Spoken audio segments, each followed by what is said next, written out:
Bloomberg Audio Studios. Podcasts, radio, news. President Donald Trump achieved reality TV fame by telling contestants on The Apprentice 2 infamous words. You're fired. And on Wednesday, those words were at the center of a Supreme Court case that could have big implications for the global economy and the independence of the U.S. central bank. Just a meeting across a conference table finished with "you're fired"? That was Supreme Court Justice Neil Gorsuch speaking, as the court heard arguments over one of Trump's latest attempted firings. President Trump says he's removing Fed Governor Lisa Cook effective immediately. He cites allegations that she committed mortgage fraud, which she denies. No president has fired a sitting governor in the 112-year history of the Fed. Bloomberg reporter Amara Omeokwe, who covers the Federal Reserve, was in the room. This was my first time at a Supreme Court hearing. It's not every day that a Fed-related matter comes before the Supreme Court. And, when all the reporters walked into the room, we were all kind of stretching our necks to see who was in sort of the public part of the room. Former Fed Chair Ben Bernanke was there. So was current Chair Jerome Powell. It is pretty noteworthy that Jay Powell came to this argument.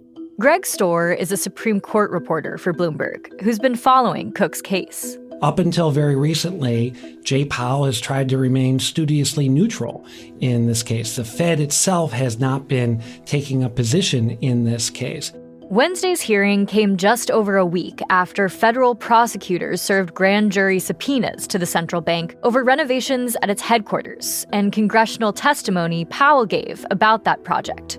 The fact that he showed up, I think, did send a message about how important he sees it as being, especially after that rather extraordinary statement that he gave the other night about the criminal investigation involving him. No one, certainly not the chair of the Federal Reserve, is above the law. But this unprecedented action should be seen in the broader context of the administration's threats and ongoing pressure. That is a remarkable departure from the posture that Chair Powell and the Fed have taken towards all of the attacks that President Trump has directed at them since he returned to office last year. And so I think it raises the stakes in the Lisa Cook case, right? Because if the justices signal that it is in a way easier to remove a Fed governor than has been thought of in the past, then it could be open season on any Fed governor.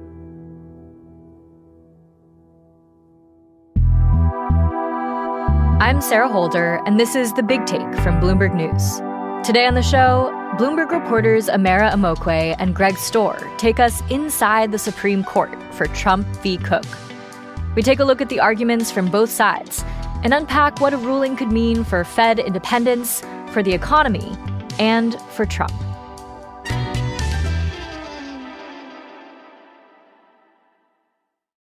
President Trump tried to fire Lisa Cook 8 months ago in a letter posted on Truth Social. Almost immediately, she sued the president, saying his effort to fire her could cause irreparable harm to the U.S. economy. A district court sided with Cook, saying she could remain on the job while she continues to challenge Trump's attempt. That decision then went to the appellate level, and the appeals court said the same thing, essentially, sided with Lisa Cook, that she could stay on the job while she fights to stay on the job permanently. And so then the administration went to the Supreme Court, and that is how we landed there today. But this isn't a typical Supreme Court case. It's on the court's emergency docket. It came about after the Trump administration filed an emergency application asking the court to let them remove Cook immediately, even as a legal fight continues. And what's the fundamental question that the judges are being asked to consider here? What is this case really about? So you've basically got two things that Lisa Cook is arguing. One, she says, I can't be fired without some sort of process, more than just a social media post, which is how she was notified that Trump was trying to remove her. And so there's a question of, is she entitled to a chance to make her case before she's removed? And then the bigger question is, even if these allegations are true, and the allegations are that she engaged in mortgage fraud, she denies that vehemently, and her lawyer said at most it was inadvertent. Even if those are true, is that enough grounds for the president to fire her? So that's sort of the issues in the backdrop. And then because it is coming to the court in the context of an emergency application, not looking for a final ruling, the court is also thinking about what would be the consequences in the short term of, say, letting Trump fire her for the time being? And they're thinking about things like, what would the impact on the markets be? What would the impact on Fed independence be? So there are kind of, non-legal factors that are at least in the air in this argument.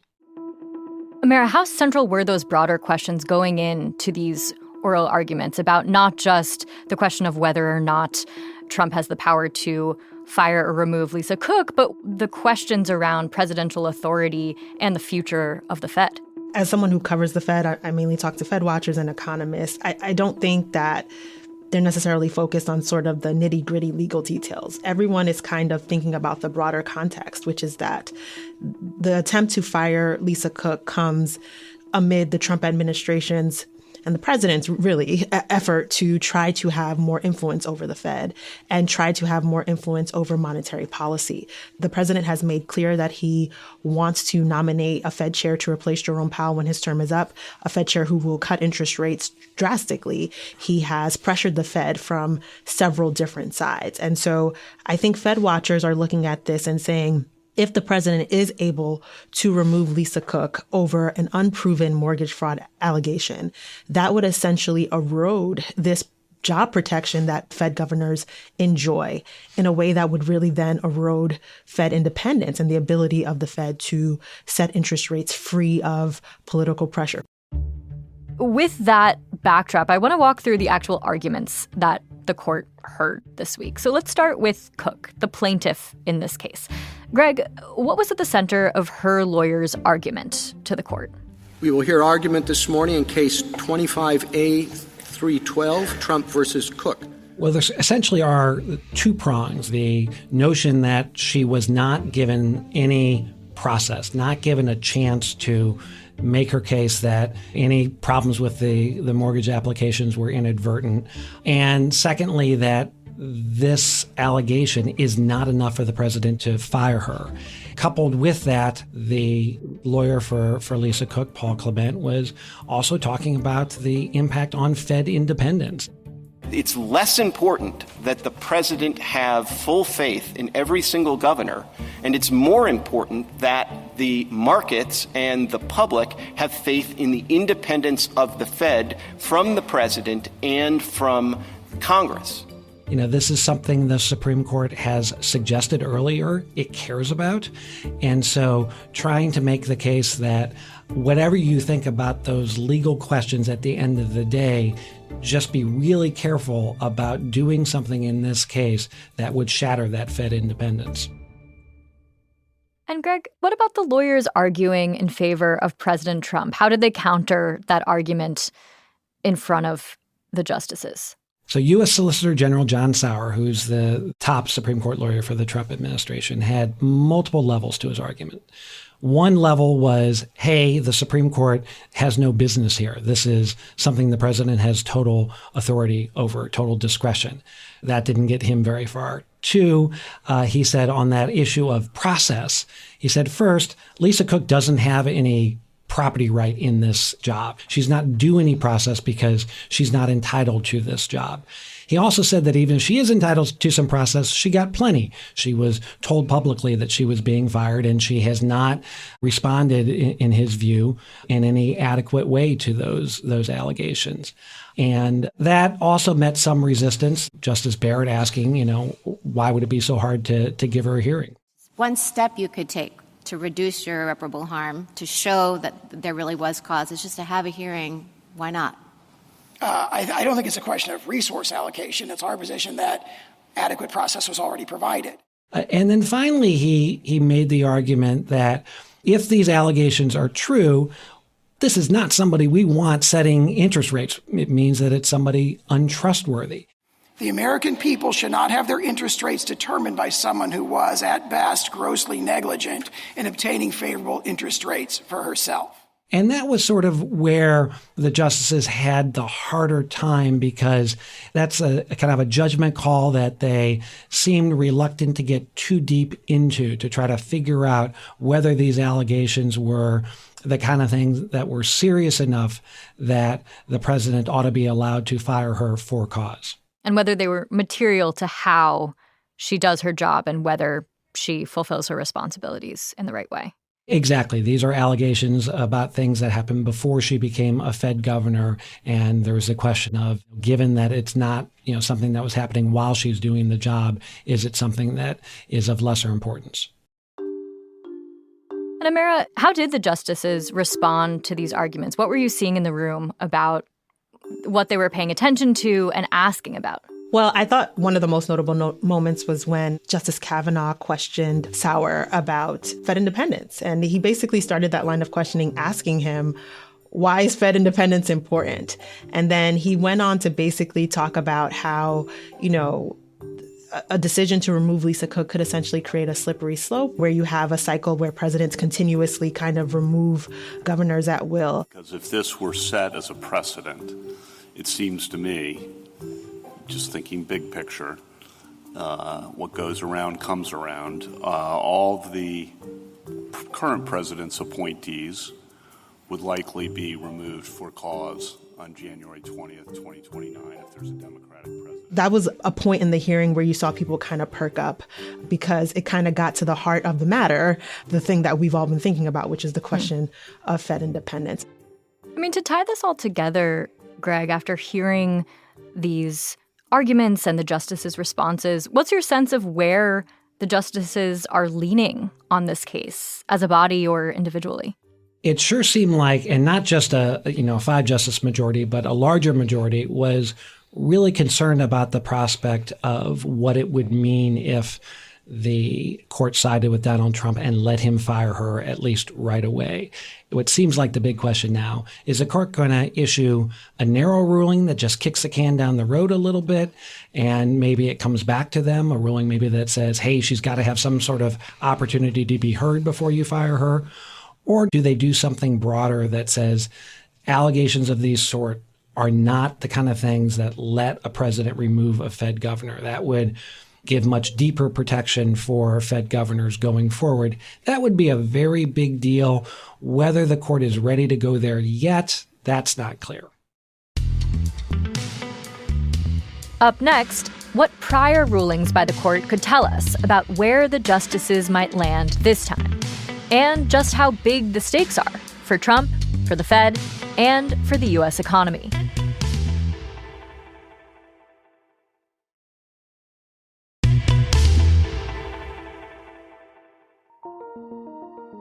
This isn't the first time the Supreme Court has been asked to weigh in on President Trump's power to fire top officials at independent federal agencies. Last year, the court ruled in his favor, allowing him to oust officials at the National Labor Relations Board and the Merit Systems Protection Board. But notably, it exempted the Federal Reserve from that decision. It was an indication that the court was prioritizing Fed independence, an argument that Lisa Cook's lawyer, Paul Clement, invoked on Wednesday. There's a reason that monetary policy has been treated differently for these many years, and there's a reason that the markets watch the Fed a little more closely than they watch really any other agency of government. So I asked Bloomberg Fed reporter Amara Omeokwe to walk me through what it would mean if the court decided to rule in Trump's favor this time and allow the president to fire a Fed governor in this way. If you talk to any mainstream economist, when a central bank is independent, it provides for better economic outcomes. It reassures investors, it reassures the public that a central bank, like the Fed, is willing to take decisions that may be unpopular to produce the best economic outcomes, particularly when it comes to inflation, right?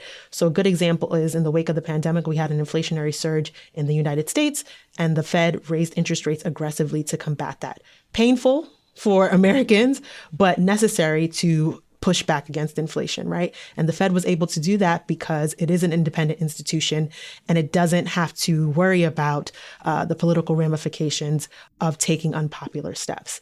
And so the idea is that if you have a less independent Fed, if you have a board of governors where people can be fired basically at will by the president, then perhaps they aren't going to be willing to take those unpopular steps when necessary.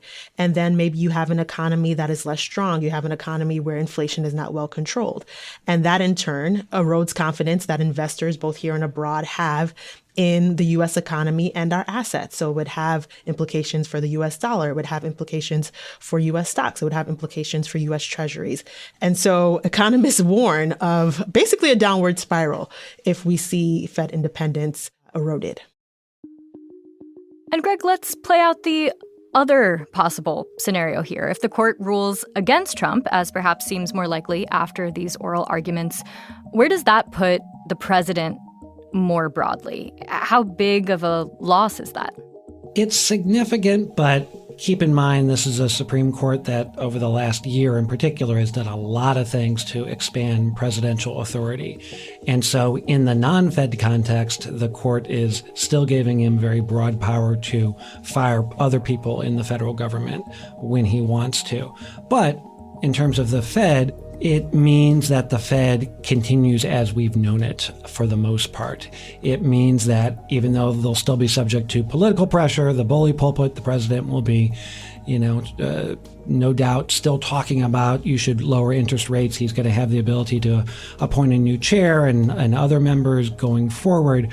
But in terms of where the Fed stands legally, it will be basically where it has always stood, which is once members are appointed and confirmed by the Senate, unless they do something really, really wrong, they are there throughout their term. And against this backdrop, Amara, the decision that we're waiting for seems quite high stakes. But I'm wondering, you've described the Supreme Court as the Fed's last line of defense in the past. Are there other lines? Well, prior to us learning about the DOJ investigation, it really had been the Supreme Court with their initial sort of decision to allow Lisa Cook to remain on the job. That was kind of the first time we saw any of Washington's kind of institutions come to the Fed's defense, because really Republicans in Congress, since they control both chambers of Congress, have been very reticent to sort of push back on all the attacks from the Trump administration on the Fed. We haven't really seen much market reaction to some of these attacks. Last year over the spring and early summer, Trump was sort of talking about firing Chair Powell. We didn't see much of a market reaction. After he said he was firing Lisa Cook, we didn't see much of a market reaction. And so the idea that the markets act as a check on President Trump wasn't really applicable in the case of the Fed. We didn't really see much market reaction.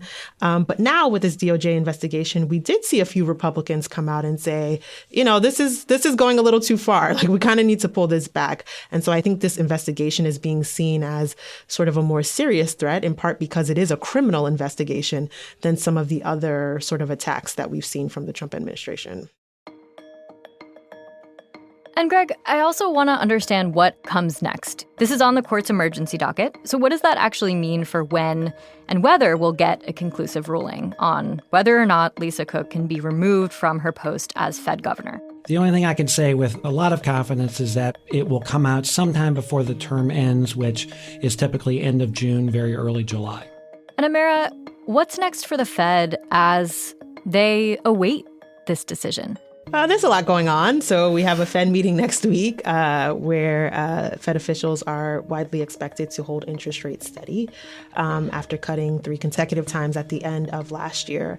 And so Fed officials are actually dealing with a pretty complicated economic picture on top of everything else because they are trying to figure out what's happening in the labor market and what's happening with inflation, which are kind of pulling their policy choices in kind of opposite directions. So there's a complicated economic backdrop that they're dealing with. The other big thing that's happening is that President Trump is weighing who he wants to pick for Fed chair.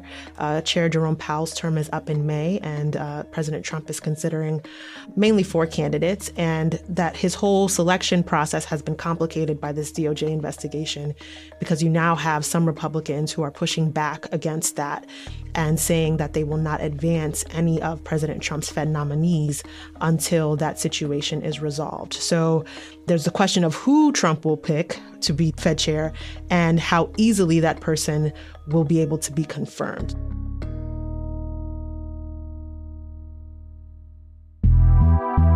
This is The Big Take from Bloomberg News. I'm Sarah Holder. To get more from The Big Take and unlimited access to all of Bloomberg.com, subscribe today at Bloomberg.com/podcast offer. Thanks for listening. We'll be back tomorrow.